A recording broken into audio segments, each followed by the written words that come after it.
നമസ്കാരം. PSC റാങ്കറിലേക്ക് എല്ലാവർക്കും സ്വാഗതം.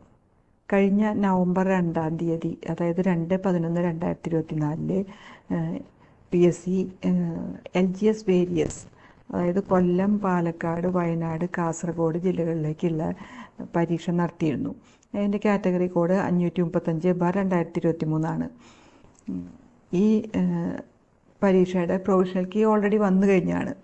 ഇപ്പോൾ ഇതിൻ്റെ final answer key PSC publish ചെയ്തിട്ടുണ്ട്. അപ്പോൾ എന്തൊക്കെ മാറ്റങ്ങളാണ് അതിൽ വരുത്തേക്കണേ നമുക്ക് നോക്കാം. അപ്പോൾ അതിന് മുമ്പായിട്ട് നിങ്ങൾ ഈ ചാനൽ ഇതുവരെ സബ്സ്ക്രൈബ് ചെയ്യാത്തവരാണെങ്കിൽ ദയവ് ഇത് സബ്സ്ക്രൈബ് ചെയ്യുകയും ലൈക്ക് ചെയ്യുകയും ഷെയർ ചെയ്യുകയും കമൻറ്റ് ചെയ്യുകയൊക്കെ ചെയ്യാം. അപ്പോൾ നമുക്ക് ആദ്യം ആൽഫ കോഡ് A എന്നുള്ള ക്വസ്റ്റ്യൻ പേപ്പറിൽ എന്തൊക്കെ ചേഞ്ചുകൾ വരുത്തി നോക്കാം. അത് കഴിഞ്ഞ് Bയും Cയും Dയും ഒക്കെ നോക്കാം. അപ്പോൾ 1 മുതൽ 12, 13, 14, 15, 16 വരെയുള്ള ചോദ്യങ്ങൾക്കൊന്നും ചേഞ്ചില്ല. 17ാമത്തെ ചോദ്യം, മൂലധനം മുഖവുര എന്ന പുസ്തകത്തിൻ്റെ രചയിതാവ് ആരാണ്? അത് EMS നമ്പൂതിരിപ്പാടായിരുന്നു തന്നിരുന്നത്.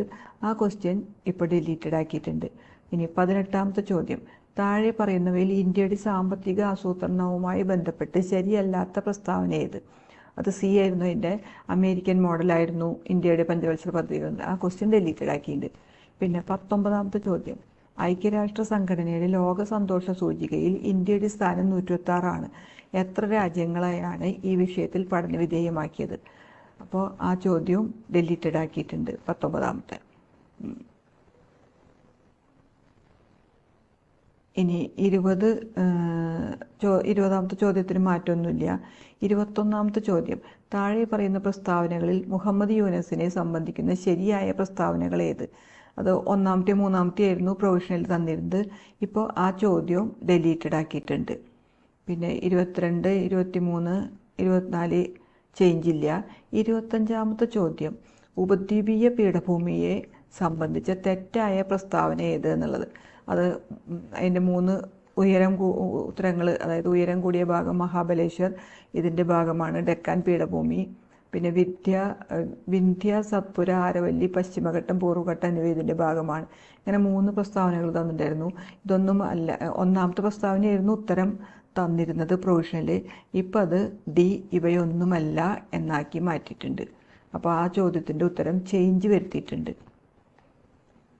പിന്നെ 26, 27 മുതൽ ഉള്ള ചോദ്യങ്ങൾ, അതിനൊന്നും ഒരു ചേഞ്ചും വരുത്തിയിട്ടില്ല.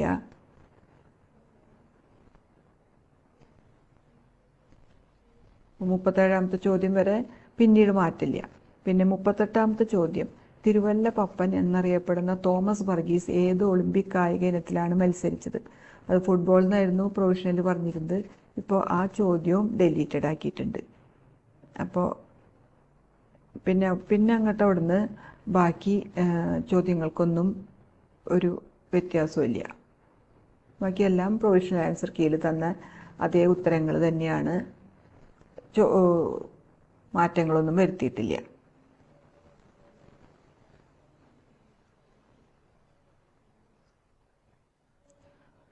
മാത്സ്, മെൻ്റൽ എബിലിറ്റി, അതുപോലെ ഇതിലൊന്നും ചേഞ്ച് വരുത്തിയിട്ടില്ല.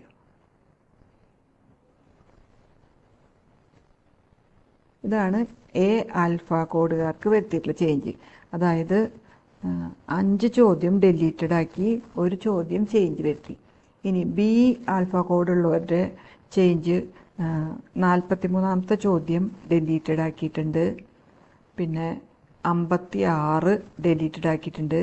60ൻ്റെ ആൻസർ D ആയിട്ട് ചേഞ്ച് ചെയ്തിട്ടുണ്ട്. 62 ഡിലീറ്റഡ് ആക്കിയിട്ടുണ്ട്. 63 ഡിലീറ്റഡ് ആണ്. 64 ഡിലീറ്റഡ് ആണ്. അപ്പോൾ ഇതാണ് B ആൽഫ കോഡിൽ വരുത്തിയിട്ടുള്ള മാറ്റങ്ങൾ. ഇനി C ആൽഫ കോഡുള്ളവരുടെ ചേഞ്ചസ് എന്ന് പറയണത് 47, 48, 49 ആ 3 ചോദ്യങ്ങളും ഡിലീറ്റഡ് ആക്കിയിട്ടുണ്ട്. പിന്നെ 53ാമത്തെ ചോദ്യം ഡിലീറ്റഡ് ആക്കിയിട്ടുണ്ട്. 71ാമത്തെ ചോദ്യം ഡിലീറ്റഡ് ആക്കിയിട്ടുണ്ട്. 75ാമത്തെ ആൻസർ D ആക്കി ചേഞ്ച് ചെയ്തിട്ടുണ്ട്. ഇനി D ആൽഫ കോഡ് ഉള്ളവർക്ക് 11ാമത്തെ ചോദ്യം ഡിലീറ്റഡ് ആക്കിയിട്ടുണ്ട്. 15ാമത്തെ ആൻസർ D ആയിട്ട് ചേഞ്ച് ചെയ്തിട്ടുണ്ട്. പിന്നെ 68ാമത്തെ ചോദ്യം ഡിലീറ്റഡ് ആണ്. പിന്നെ 72, 73, 74 3 ചോദ്യങ്ങളും ഡിലീറ്റഡ് ആക്കിയിട്ടുണ്ട്. അപ്പോൾ മൊത്തം എല്ലാ വിഭാഗങ്ങളിൽ നിന്നും 5 ചോദ്യങ്ങൾ ഡിലീറ്റഡ് ആക്കിയിട്ടുണ്ട്. ഒരു ചോദ്യത്തിൻ്റെ ഉത്തരം ചേഞ്ച് വരുത്തിയിട്ടുണ്ട്. അപ്പോൾ 5 ക്വസ്റ്റ്യൻ ഡിലീറ്റഡ് ആയതുകൊണ്ട് ഇനി ഇതിൻ്റെ ഫൈനൽ അതായത് മൂല്യനിർണ്ണയം നടത്തുന്നത് 95-ലായിരിക്കും ഇനി ഇതിൻ്റെ മാർക്ക് വരിക. അപ്പോൾ പിന്നെ മറ്റേ ക്വസ്റ്റ്യൻ ചേഞ്ച് വരുത്തിയേക്കാണല്ലോ, അപ്പോൾ അത് ആൻസർ മാത്രമല്ലേ മാറിയിട്ടുള്ളൂ. അപ്പോൾ 95-ലായിരിക്കും ഇനി ഇതിൻ്റെ മൂല്യനിർണ്ണയം PSC നടത്തുക. അപ്പോൾ 95-ലായിരിക്കും. അതനുസരിച്ച് നിങ്ങൾ എഴുതിയ ഉത്തരങ്ങൾക്കും ചേഞ്ച് വന്നിട്ടുണ്ടാവും. ഈ ക്വസ്റ്റ്യൻ അറ്റംപ്റ്റ് ചെയ്തവരുടെയൊക്കെ അതിൻ്റെ മാർക്കുകളൊക്കെ വ്യത്യാസം വന്നിട്ടുണ്ടാവും. അപ്പോൾ ഇത്രയാണ് ഫൈനൽ ആൻസർ കീയിൽ PSC വരുത്തിയിട്ടുള്ള ചേഞ്ചുകൾ. ഓക്കെ, അപ്പോൾ നിങ്ങൾ ചേഞ്ചുകളൊക്കെ നോക്കി നിങ്ങളുടെ പുതിയ സ്കോർ മനസ്സിലാക്കുക. ഓക്കെ, ചാനൽ ഇതുവരെ സബ്സ്ക്രൈബ് ചെയ്യാത്തവരാണെങ്കിൽ ദയവ് ചെയ്ത് സബ്സ്ക്രൈബ് ചെയ്യും, ഷെയർ ചെയ്യും, ലൈക്ക് ചെയ്യും, കമൻറ്റ് ഒക്കെ ചെയ്യുക. Thank you.